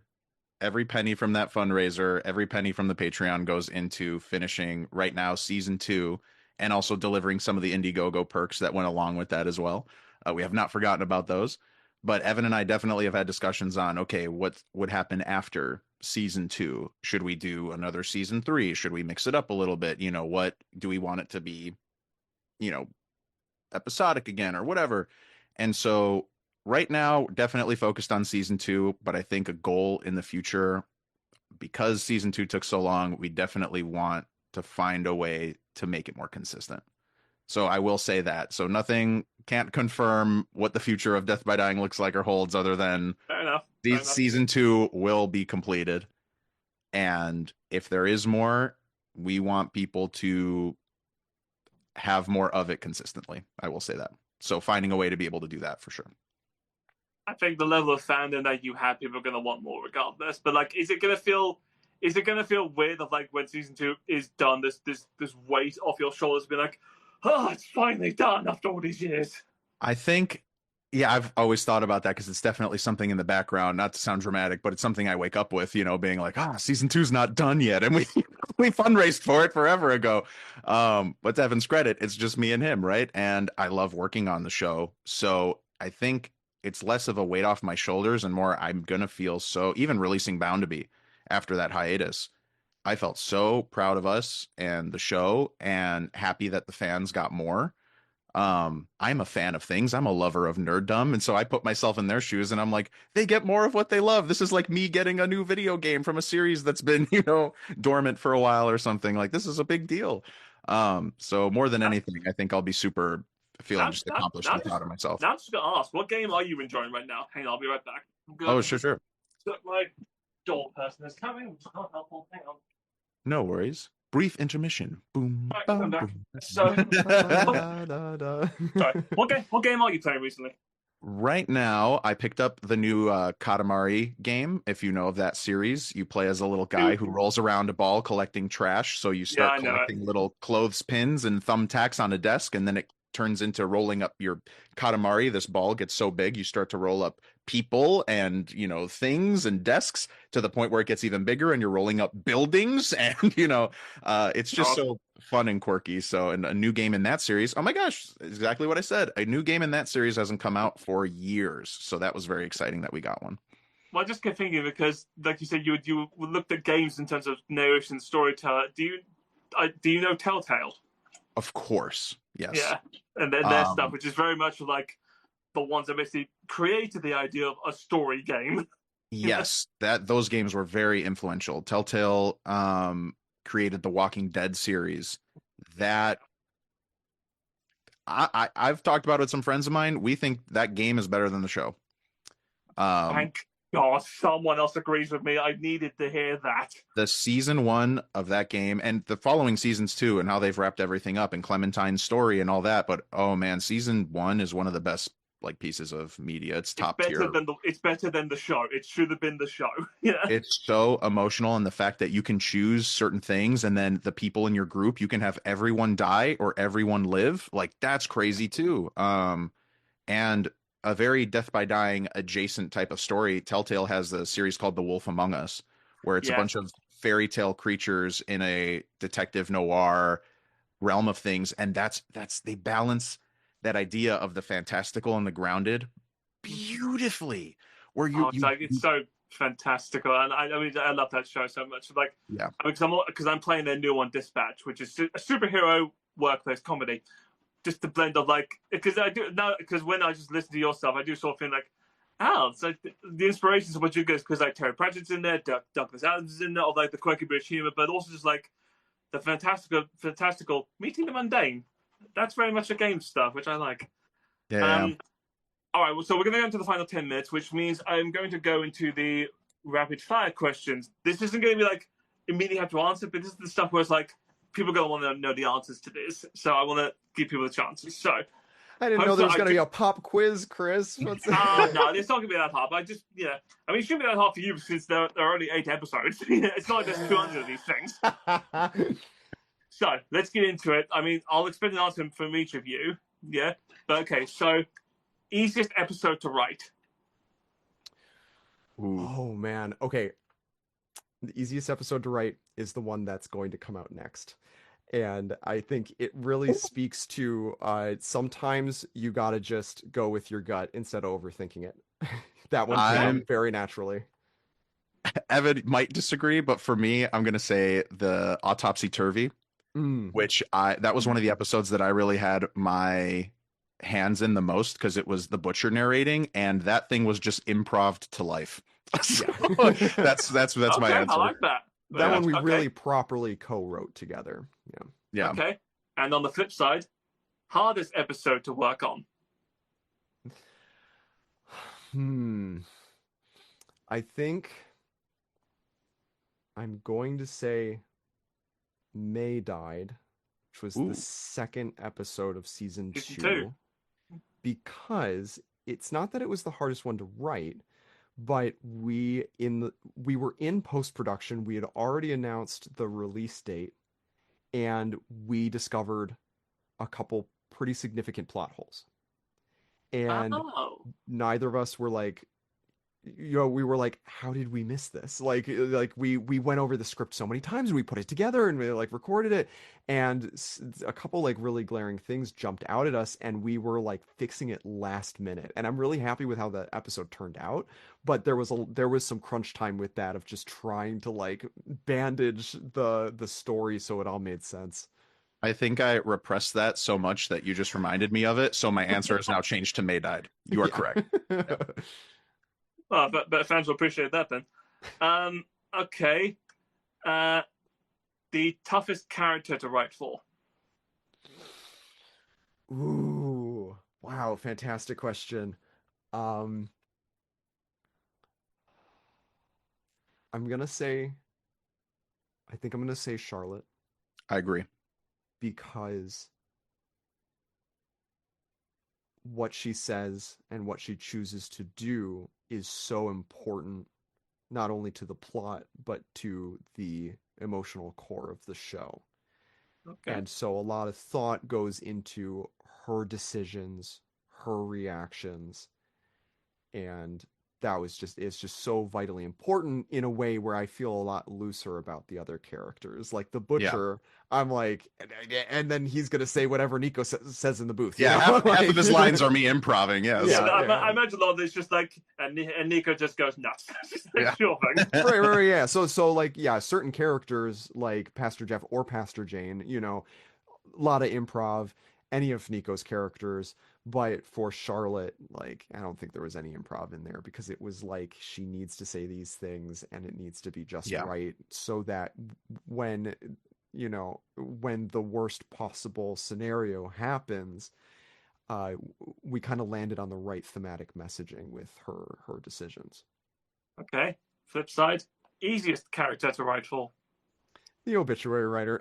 Yeah, I mean, it's just I'm so he's just another side of me now. I can just, it's like I turn it on like a light switch. Like I can just get going on him. I'm almost more like just asking him. I'm like, what do you want to say? And then he takes the keyboard. Okay. So. For me, it's definitely the butcher, just because, like I said, that's very much me. Evan, like you said, Evan will sometimes go, I just imagine you'll say something, like it'll spill out of you at some point. Fair enough. Okay. Favorite line or joke? Oh. Ooh. Wow. I quote so many things from the show. Yeah. On a day-to-day basis and don't even realize I'm doing it. Mm-hmm. Pastor Jeff has some legendary sermons. The junk drawer. The junk drawer actually was originally in Gary Died, and we loved it so much we kept it in Wyatt Died as well as the formal first episode. Yeah, any of Pastor Jeff's stuff. Oh, okay. I'm gonna make my answer. Pastor Jane's sermon about the milkman at the end of Bound to Be. that just like had me crying. Like I had to get 2% goat milk for the fam. And Yeah, her delivery on saying, "When I was 9 years old, I was extorted by my neighborhood milkman, Jerry Evans." I mean, we lose it every time because of the Just the long monologue of like, oh, this is how it. Okay, that's good. That's go and on. yeah, That's, yeah. yeah, that's like, to narrow it down even further, in that sermon, she goes, "What was I supposed to do? It would render us calcium deficient." And it's like one thing, like when I write these lines, and I know they're ridiculous, but then every voice actor, like Pastor Jane's voice actor, amazing performer, Simran Ball, she brought that character to life in ways that weren't in the script, and I think that's where we really value the collaborative element of making the show, that the voice actors bring stuff that like I couldn't We imagine in couldn't my even wildest write. dreams, and it's Yeah. just like, yeah. So there are so many things, jokes that I do love, and we quote things all the time. But it's I was thinking about this the other day. It's kind of funny. Sometimes the things that we quote are so innocuous and like almost barely specific to the show. Like no one would know we were quoting it. Because Nico and we've I say heard to it each a other, thousand times, a it's like thousand the way times. something said. Like so, and I say to each other all the time, "Who knows? Who Who knows? knows?" And oh it's god, like comes up so often because it just works in conversation so well. And and the other thing that we say a lot is Leroy. There's this scene towards the end of season one where OW is trying to get away with putting a dead body in his trunk, yeah, and he's trying to convince Leroy that the body's alive. Like, oh, my friend's just tired or whatever, and he likes going in the trunk. And Leroy says, "We all have our things, don't oh my we?" god. We And quote so that a lot. it's those lines where we say them a lot because it just like it just works in conversation so well. So I yeah. mean, yeah, they're so hard to pay. I mean, I still have like the first interaction between Shots and OW in my head of just like Charlotte coming to him, and then the OW being like, "Forgive me, but I haven't got past the murder bit yet." Yeah, yeah, yeah. I also like just in general like this a reoccurring joke. I love that the condolences are advertisements. I think Yeah, that's no, I it love never that. gets old, and we always try and do Oh, them a little bit Don- differently. my Like favorite condolence is Dawn's Dinner Bucket sends their condolences. They say $2 eggs on Tuesdays. and like that one was like I wrote that line, but then Nico gave me the direction of sounding so sad, just like absolutely just like as if I was saying something really heartfelt about the deceased, like I think we did that again with or no, it might have been this one where it was a like Lulu's hair salon, and they say, "We only do perms." So we've done that a couple times of just like, it's so heartfelt, but they're advertisements. I It's like mean, like, I need to sound serious. $2 off on free eggs. yeah, yeah, Yeah. yeah, yeah. Like our, I think one of our favorite jokes from the most recent episode in Bound to Be Died, where we just lost it every single time, was the condolence from Sharon's Shoe Emporium, where So they good. just sound so angry about the fact that they have shoes. And we lose it every time. We had shoes yesterday. We had shoes today. We'll have them tomorrow. Yeah. Come on, get these damn shoes. Yeah. Okay, and no, I'll make this the second one. So, favorite podcast other than yours? I'm gonna shout out Fox and Stallion. Huge fan of the show. I believe they're also on the Fable and Folly network. Um, it's just so funny. The concept is there's Sherlock Holmes and John Watson, and just down the street, a few doors down, there's another detective duo Yeah. who are trying their best, and it is just so funny. And the creators, Lauren and Ian, we've gotten to know them quite well, and so I just very proud of them, and want to give their show a shout out because it's just so funny. Um, I don't listen to as much audio drama as I should, admittedly, but I want like kind of same way in a similar vein. Uh, when I first listened to the Far Meridian, it was just so cool. So that deserves a shout out. And one of the podcasts that I listen to regularly, though, is What Went Wrong, which is a talk show about the creation of movies and kind of the crazy trials and tribulations they had to go through in order to get made. So I love hearing about the behind the scenes of how. Okay, we got about 2 minutes left, so this is going to be the last question, really hard. All right. Favorite episode. Can I cheat and say the next one? Fine. The next one coming out, because just to hype it up even more, because oh man. You damn cheat, but fine. Yeah, I'll chat it really is the like jokes per second of this episode is just insane. Okay. But I won't cheat. I will say that my favorite is Lillian died. I think it sets so much up, and it creates even more than why it died. I think it sets the promise of the show, like not only from the Charlotte story perspective, but also the tone, you know, like it just that sense of creeping around this small spooky town at night. Like I think that's, you know, that's the aesthetic of the show, you know. If I'm not cheating, I'll say the first episode of season 2, Wait, I Thought He Died, because I just love the tone, how dark it is. I love what we did with the sound design. I love the characters in it. I love the absurdity in it, the deer, how spooky we get underneath the graveyard. I love everything about that episode. I love that vibe and that tone. All right, guys, then thank you so much. Then that is going to be the end of the show. So remember, everyone else out there, if you want to listen to these guys, want to listen to this thing, it will be on YouTube on Round Tuesday on CS Reacts. But do go listen to Death by Dying podcast. It's on iTunes, Spotify, ever out there. Guys, thank you so much for being a part of this show. It's been fantastic talking to you. I hope you enjoyed it. Oh, yeah, this was such a pleasure. Thank you so much for having us. And we'll see you guys next week with a brand new show, whatever we do. So thanks so much, guys. Take care. Bye.